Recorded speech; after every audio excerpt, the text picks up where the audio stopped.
Every family has a golden child. In my family there were two. My older brother Julian was the prodigy. By 24, he was already tracking toward a junior partnership at a top-tier corporate law firm. My younger sister, Chloe, was the artistic genius, the kind whose paintings were being bought by local galleries before she even graduated high school. And then there was me, Leo. I wasn't a prodigy. I wasn't even remarkable. I was the kid who got a B- and expected a high five, only to be met with a heavy, disappointed sigh from my father. I remember my 22nd birthday dinner. We were at a ridiculously expensive steakhouse, the kind of place where the waiters wear white gloves and the lighting is dim enough to hide how much you're crying inside. The dinner wasn't actually for my birthday. It just happened to fall on the same week Julian passed the bar exam. To Julian, my father said, raising a glass of wine that probably cost more than my monthly car insurance. The future of the family legacy. To Julian, my mother beamed, her eyes shining with the kind of pride I had spent my entire life trying to catch a glimpse of. Chloe raised her glass, smiling warmly. I raised mine too, trying to smile, trying to be the good brother. So, Leo, my father said, his tone shifting instantly from celebratory to clinical as he looked across the table at me. Have you figured out what you're doing with that little tech hobby of yours? The rent on your apartment is due next week, isn't it?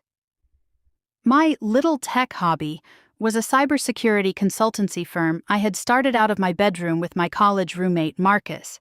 We were working 18-hour days, living on instant noodles, trying to build something from scratch.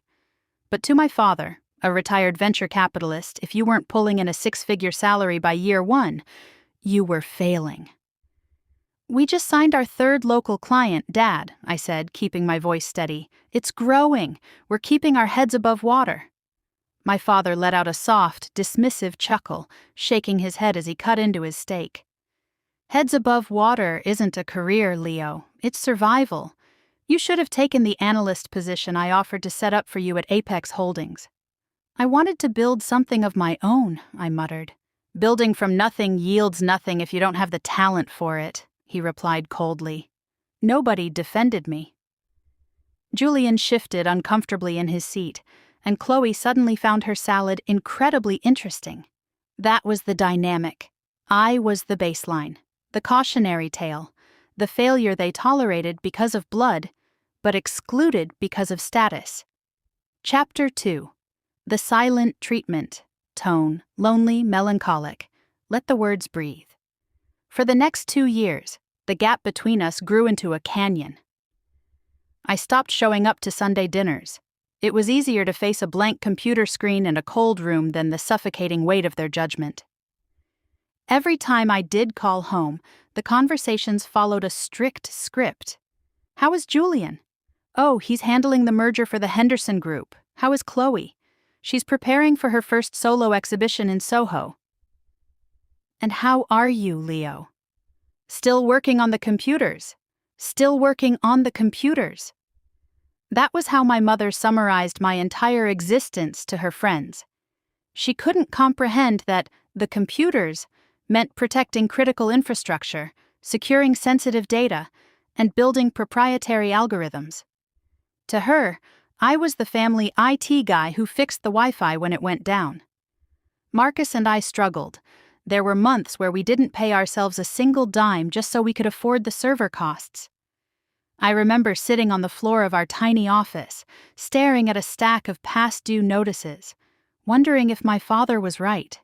Maybe I didn't have what it took. Maybe I was just stubborn, dragging myself through failure out of sheer pride, but something kept me going. A stubborn, quiet voice in the back of my mind that insisted my worth wasn't defined by their ledger. Then the world changed, and my family's perfect gilded tower began to crack. Act 2. The cracks in the foundation. Chapter 3. The falling dominoes. Tone, paced, building tension, urgent. It started with Julian. The corporate world is a meat grinder, and Julian, for all his brilliance, wasn't built for the pressure. He started making mistakes. Small ones at first, misfiling a motion, missing a deadline. But in high-stakes corporate law, a small mistake can cost millions. One evening my phone rang. It was Chloe. Her voice was shaking. "Leo, are you home?" "Yeah, Chloe, what's wrong?" "It's Julian. He got fired, Leo. They caught him taking files he wasn't supposed to, trying to cover up a massive oversight on a client's acquisition contract. The firm isn't just letting him go, they might report him to the ethics board. He's locked himself in his room. Mom is hysterical." I sat back in my chair, the blue light of my monitor reflecting off my face. I didn't feel a surge of vindication or joy. I just felt a profound sadness. The golden boy had fallen from the pedestal, and the pedestal was all my parents had built their world around. "I'll be right over," I said. When I arrived at the house, the atmosphere was suffocating. The grand, pristine living room felt like a funeral home.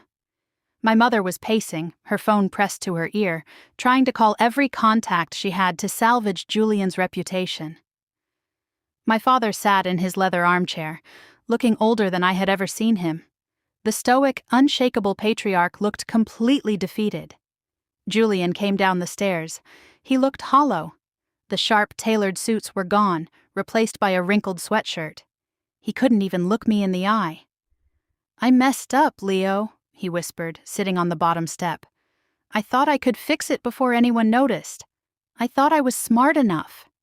"You are smart, Julian," I said, sitting down next to him. "But you were carrying the weight of their expectations. Nobody can carry that forever without breaking." My father looked up, his eyes sharp but tired. "Don't lecture him, Leo. You don't understand the complexities of what he's facing. This is a crisis of reputation, something you've never had to worry about." Even now, at their lowest, the hierarchy remained. Julian's failure was a tragedy. My entire life was just a baseline of disappointment. I realized then that I couldn't save them from themselves. I left that night, returning to my office, burying myself in code. Little did I know, the real storm hadn't even hit yet. Act 3. The Crisis, Chapter 4. Blackout. Tone. High adrenaline, cinematic, dramatic pauses. 6 months after Julian's termination, my father did what he always did when he felt powerless. He gambled. He poured the vast majority of the family's generational wealth and his own retirement funds into a massive tech logistics startup called Vanguard Nexus. He wanted to prove he still had the golden touch. It was supposed to be a foolproof investment until the cyber attack hit. It happened on a Tuesday at 3 a.m. My emergency phone, the one reserved for our highest-paying enterprise clients, started buzzing violently against my nightstand. It wasn't a client. It was my mother. I picked it up, instantly awake. "Mom, Leo, please help us," she sobbed. The panic in her voice was primal, stripping away all her usual poise. "Your father's computer, everything is locked. There's a red screen. It says all the Vanguard servers are encrypted. They're demanding $30 million in Bitcoin, or they'll delete the entire database. Leo, all our accounts, the house, the investment capital, it's all tied to that network. It's all gone." A ransomware attack.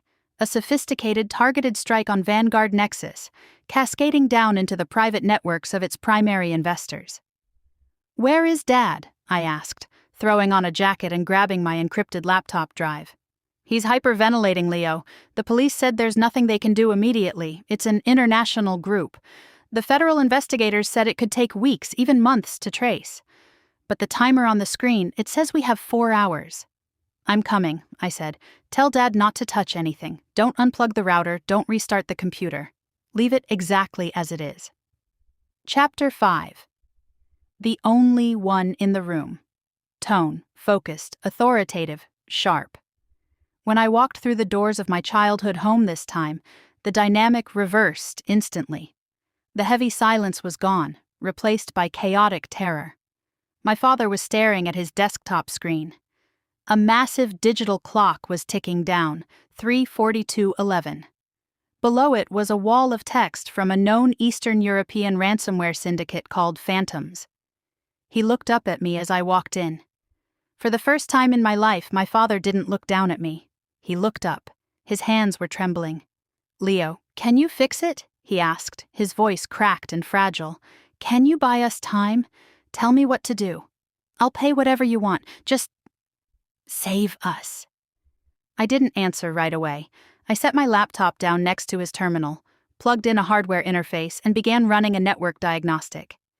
The command line started flying across my screen, green strings of data illuminating the dark room. "Dad, step back," I said. My voice wasn't angry. It was calm, clinical, and completely in control. This was my domain. I had spent years in this dark digital trench while they sat in their brightly lit boardrooms. Julian and Chloe stood by the doorway watching me.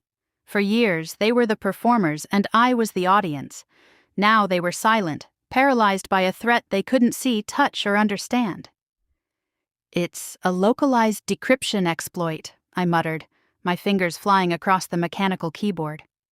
"They didn't just hit Vanguard servers, they used a phishing payload sent to your personal email to bridge into your private assets. They've locked your offshore routing keys."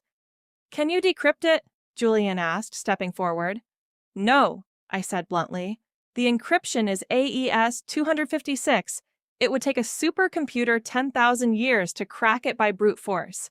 My mother let out a sharp cry, burying her face in her hands. "But," I continued, not breaking my rhythm, "they made a mistake in the deployment script. They used a recycled command and control server infrastructure. I recognize the digital signature. My firm documented this exact variant 3 months ago for a logistics client in Chicago." I looked at my father. "I don't need to crack the encryption, Dad. I'm going to isolate the local network, spoof the validation handshake, and trick the malware into thinking the ransom has already been verified. It will force an automated rollback." He didn't understand a word I said. To him, it sounded like magic. But for me, it was just the work I had been doing while they thought I was wasting my life. Act 4. The Turnaround. Chapter 6. The Longest Night. Tone, intense focus, slow build-up to relief. The next 3 hours were a blur of keystrokes, coffee, and adrenaline. Every member of my family stayed in that room. Nobody spoke, nobody moved. The only sound was the clicking of my keyboard and the agonizingly slow tick of the countdown timer on the infected monitor. 1 hour, 15 minutes, 2 seconds. 42 minutes, 19 seconds. 12 minutes, 5 seconds. My back ached, my eyes burned from the glare of the monitors, but I didn't stop. I was tracing the digital breadcrumbs, injecting the patch into the core directory of their network. "Leo!" Marcus's voice came through my earpiece. I had woken him up an hour ago to route traffic through our company's secure proxy servers. "The handshake is mimicking. The syndicate server is accepting the token.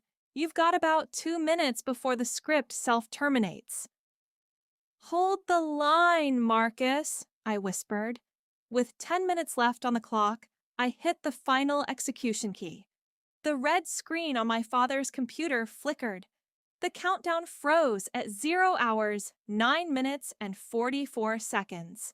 For 5 agonizing seconds, the screen went completely black. My mother held her breath.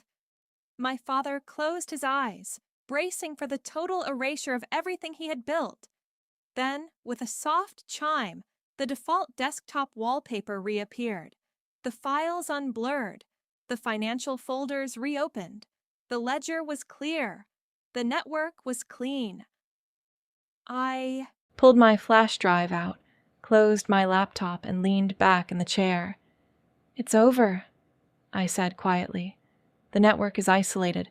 I've put a permanent firewall around your portfolios. They can't get back in." Chapter 7. The New Reality. Tone, soft, emotional, grounded. The silence that followed was entirely different from the silence of my childhood. It wasn't the silence of exclusion. It was the silence of awe. My mother collapsed into a chair, crying tears of sheer relief. Julian leaned against the wall, staring at me as if seeing me for the first time. My father walked over to the desk. He looked at the computer screen, then down at my laptop, and finally, at me. He opened his mouth to speak, but for the first time in his life, the sharp, confident venture capitalist had no words. "Thank you," he finally whispered. His voice cracked. But for the first time in his life, the sharp, confident venture capitalist had no words. "Thank you," he finally whispered. His voice cracked. He reached out, placing a hand on my shoulder. It wasn't the superficial pat of approval he gave Julian. It was a heavy, grounding grip of genuine gratitude. "Leo, I am so sorry. I was so wrong about you. You didn't understand what I did, Dad," I said softly, removing his hand gently but firmly. "And that's okay. But my work didn't have value just because it saved you tonight. It had value all along." He nodded, looking down, accepting the rebuke. As the sun began to rise through the large windows of the living room, casting a warm light over the space, I packed my gear into my backpack. "Where are you going?" Chloe asked. "Stay for breakfast. Please." I looked at my family. The hierarchy was broken. The golden children were human. The failure was the savior, and the dynamic had changed forever. But as I looked at them, I realized I didn't need their validation anymore. The desire to prove them wrong had vanished the moment I realized I was entirely secure in who I was. "I have to get to the office," I said, with a slight smile. "Marcus and I have a business to run." I walked out of the house into the cool morning air. I wasn't walking away in anger. I was walking away in peace. I was no longer the failure of the family. I was the foundation they needed most. And finally, I was entirely my own